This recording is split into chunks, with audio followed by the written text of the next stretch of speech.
5000 में भीख मांगे जी, मोदी भीख मांग रहे हैं, हम भीख मांग लेंगे जी।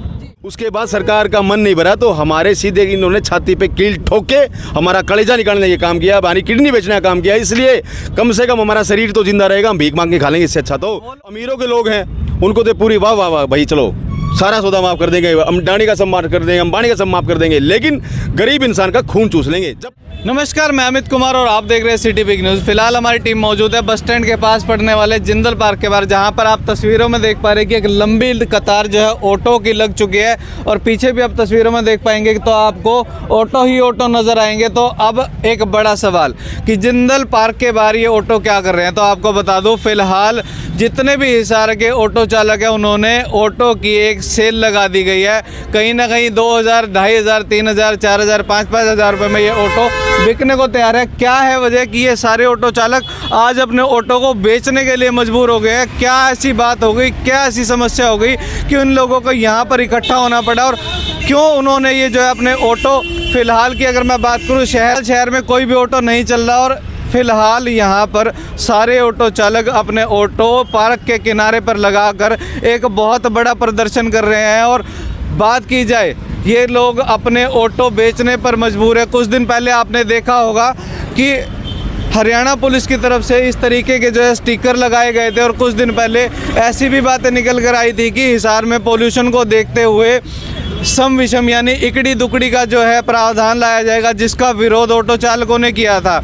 और फिलहाल की अब बात कर लें तो यहाँ पर भारी संख्या में ऑटो चालक मौजूद है और क्या है उनका मानना कि ये लोग क्यों आज यहाँ पर ऑटो लगाकर खड़े हैं, आइए इन्हीं से जानते हैं। बड़ी सेल लगा दी है, मतलब 2500, 3-3000, 5-5 रुपये में ऑटो बिका हुआ आगे। हाँ सर, आपको चाहिए तो बताओ, मतलब क्या वजह रही आज यहाँ पे? आज मैं क्या है कि ऑटो चालक है हमारे भाई सामने, पता है क्या है, ये ऑटो चालक भाई हमारे, और सेल इन्होंने इसलिए लगाई है, खुद ने लगाई इन्होंने सेल। भाई हमसे किससे तो फटेगी नहीं, हम दे नहीं सकते, इसलिए हम तो अपना ऑटो 5000 रुपये में सेल कर सकते हैं। और वो ऑटो उन लोगों को देंगे जो हराम की कमाई खाता है, जो बीजेपी के नेता हैं, जो प्रशासन के लोग हैं, जो हराम की कमाई खाने के आदी हैं, हम लोग उनको देंगे। इन लोगों का कहना है कि पहले तो हम सारा टैक्स देते थे, हम लोग अपना चाहे वो पेट्रोल के हिसाब से चाहे किसी हिसाब से हमारे सारे के सारे टैक्स दिए। उसके बाद सरकार का मन नहीं भरा तो हमारे सीधे इन्होंने छाती पे कील ठोक के हमारा कलेजा निकालने का काम किया, हमारी किडनी बेचने का काम किया। इसलिए कम से कम हमारा शरीर तो जिंदा रहेगा, हम भीख मांग के खा लेंगे। इससे अच्छा तो वो लोग ऑटो क्यों खरीदेंगे, वो तो लग्जरी गाड़ियों में घूमते हैं भाई साहब। सर वही तो, वो तो लग्जरी गाड़ी में इसलिए घूम रहे हैं ना क्योंकि उनको हराम के कमाने। अब देखो सरकार का खजाना पैसा कहाँ जाएगा, सरकार के खजाने में जाएगा, मुख्यमंत्री खट्टर के खजाने में जाएगा, तो वो तो इनके ऊपर बिल्कुल डंडा देंगे ना। इसलिए ये लोग गरीब हैं लेकिन पागल नहीं हैं, इनको पता है ये जनतंत्र है, प्रजातंत्र है, ये लोकतंत्र है, यहाँ पे जनमानस की सेवा है। कल को यहाँ पे हजारों की संख्या में अगर सिर इकट्ठे हुए ना तो एसपी का और कमिश्नर का और सबका मथा समझ में आ जाएगा कि ये लोग अकेले नहीं। क्या है, क्यों इकट्ठा हुआ सर इसलिए है कि नाजायज चलान काटे गए हैं सर। हुआ इसलिए है कि अगर मेरे पास लाइसेंस नहीं है तो मैंने लर्निंग लाइसेंस बनवा लिया। जब मैंने लर्निंग लाइसेंस बनवाया तो मैंने कहा कि जी मेरे पास में लाइसेंस है। वो कह रहे कि लाइसेंस नहीं चलेगा, 6 महीने के बाद में जो तुम्हारा ओरिजिनल लाइसेंस आएगा उसके बाद तुम ऑटो चला सकते हो। क्या बाप का राज है क्या?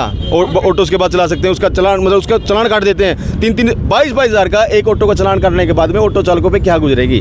22 हज़ार की पत्रकार महोदय उनकी सैलरी नहीं है महीने की, पूरे दिन धक्के खाते हैं ना, उसके बाद में उनकी 22 हज़ार रुपये तनख्वाह आती है मुश्किल से, और वो 22 हज़ार का चलान काट के ऑटो को वहाँ पे इनबाउंड करके खड़ा कर देते हैं। ऐसी कब तक चलेगा? ये मनमानी 60 से 70 हज़ार ऑटो तो इनबाउंड करके इनके अंदर खड़े कर रखे हैं। क्यों भाई, क्या मजाक? जो अमीरों के लोग हैं उनको तो पूरी वाह वाह वाह भाई, चलो सारा सौदा माफ कर देंगे, अडानी का सब माफ कर देंगे, अंबानी का सब माफ कर देंगे, लेकिन गरीब इंसान का खून चूस लेंगे। जब तक उनका खून चूसेंगे, जब तक उनके प्राण में शरीर में जान है, जब तक उनका खून चूसते रहेंगे। थोड़े दिन पहले स्टिकर भी लगा दिए, मार्किंग भी कर दी, अब क्या परेशानी है? सर स्टिकर लगा दिए ठीक है, लेकिन जिस ऑटो के पास में अभी सारे कागज पूरे नहीं है, वो लाइसेंस का बनाया उसके बाद वो स्टिकर लगेगा। जिसके बाद लर्निंग लाइसेंस है, लर्निंग लाइसेंस होने के बाद में क्या है सर, वो ऑटो चला सकता है। लेकिन यहाँ के अधिकारियों का कहना है कि नहीं, ऑटो हम नहीं चलने देंगे। आज ये ऑटो सर ना स्टिकर लगाएंगे, ये मनमानी चल रही। दूसरा, इनके पास में सारे कागज होने के पूरे होने के बाद में भी ये लोग चलान काट रहे हैं। भाई क्यों चलान काट रहे हो? मुझे इस बात का रोड पे भी नहीं खड़े होने दे रहे, बुला के ले जाओ। किसी के साथ ऐसा कुछ हुआ है? हाँ जी जी बताइए क्या हुआ था? कागज कंप्लीट होते हुए चलान काट दे जी। रोड पे बैनर, रोड पे बारी लगा दिए, पेट्रोल वाला बारी लगा दिए, ऑटो ना खड़े हुए। रोड टैक्स नहीं भरा हुआ? रोड टैक्स भरा हुआ है, पूरे कंप्लीट कागज है, और क्या टैक्स भरे बताओ जी? एक बार हम डलवा रहे, टैक्स रोड का टैक्स दे रहे हैं, कागज कंप्लीट है, फिर भी चलान काट रहे हैं, फिर भी बोल रहे पहले आके ले जा ऑटो ने। तो गाड़ी बिठाएं कहाँ, सवारी कहाँ बिठाएं सर, ये बताओ?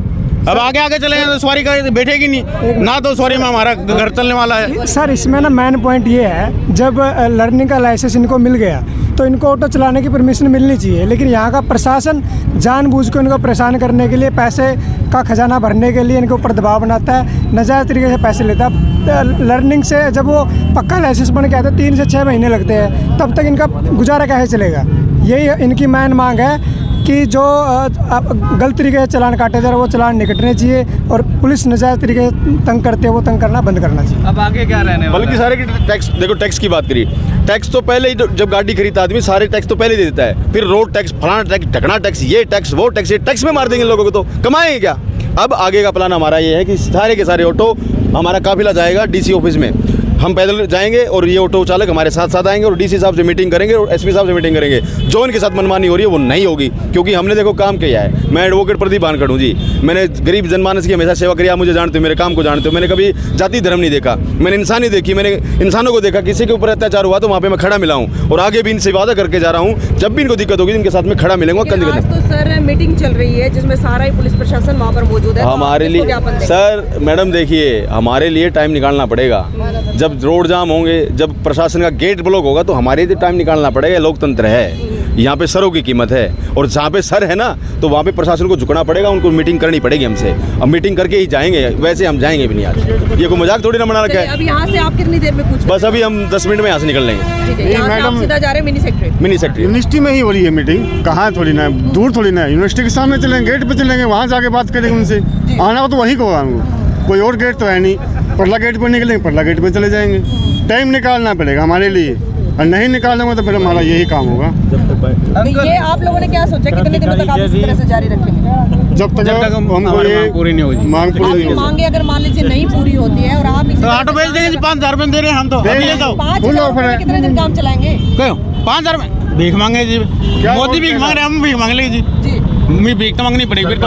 ऑटो में इन लोगों को साथ में बदमाशी कर रखी है।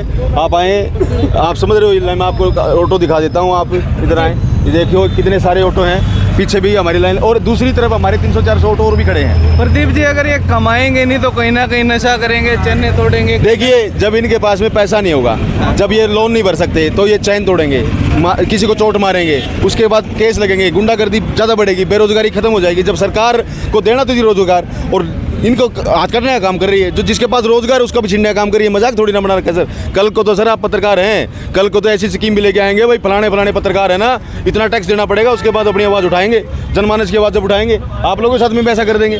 तो ये तो हर इंसान का हाथ, पाँव, पैर, गर्दन सब कुछ काटने का सरकार काम कर रही है, और ये सरकार जो काम कर रही है बर्दाश्त से बाहर है। ये सरकार अभी ये मनमानी हम नहीं चलने देंगे। आर पार का बिल्कुल बजा चुके हो? आर पार का बिल्कुल हमारा बच चुका है सर।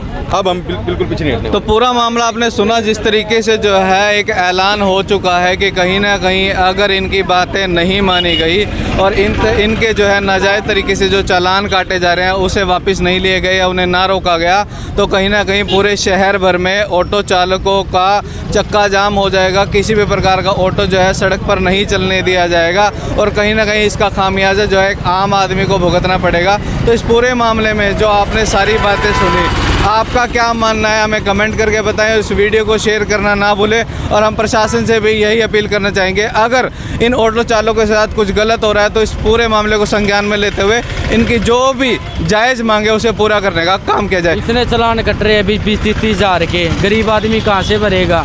हैं, काम तो कर रहे हैं लेकिन लाइसेंस भी है जी, 99% लाइसेंस हो गया अभी सार के भी, कल रिक्शा जो भी है, लेकिन अदरवाइज जो भी नेगेटिव वो होता है जब ये लाइन लगी है ऑटो की, कौन आपका काम छोड़ के इतनी दूर वो करता है? वही बात है, जिसका लर्निंग लाइसेंस है अप्लाई हो जाएगा, लेकिन वैसे तो अपने लिए कर रहे हैं, पुलिस प्रशासन अपने लिए है। ये कबाड़ इतना बढ़ जाता अगर ये हिसाब नहीं होते तो। पूरी वीडियो आपने सुनी, पूरी वीडियो में सारी बातें आपने सुनी। इस पूरे वीडियो में कही गई जितनी भी बातें हैं उससे आप कितना इत्तेफाक रखते हैं हमें कमेंट करके बताएं। इस वीडियो को शेयर करना ना भूलें। आगे भी इस तरीके की अपडेट लेकर हाजिर होते रहेंगे। धन्यवाद।